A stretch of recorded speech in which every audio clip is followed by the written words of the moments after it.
جو supreme court کا فیصلہ آیا مایوسی ہوئی مجھے، لیکن میں یہ واضح کر دوں کہ سپریم کورٹ اور پاکستان کی عدلیہ کی میں عزت کرتا ہوں۔ میں نے ایک ہی دفعہ جیل گزاری ہے اور وہ آزاد عدلیہ کی تحریک کے اندر میں جیل میں گیا، کیونکہ یہ میرا ایمان ہے کہ جب تک ایک ملک کے اندر انصاف نہیں ہوتا، کوئی بھی مہذب معاشرہ اس کی بنیاد انصاف پہ ہوتی ہے، اور جو انصاف کے گارڈین ہوتے ہیں وہ آپ کی عدلیہ ہوتی ہے۔ تو میں یہ کہتے ہوئے مجھے افسوس ہوا، اور افسوس کیوں ہوا میں یہ اپنی قوم کے سامنے واضح کر دوں کہ جو بھی عدلیہ کا فیصلہ ہم ایکسیپٹ کرتے ہیں، افسوس اس لیے ہوا کہ جو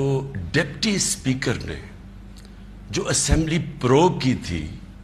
اس کی وجہ کیا تھی؟ اس کی وجہ یہ تھی آرٹیکل 5، یعنی کہ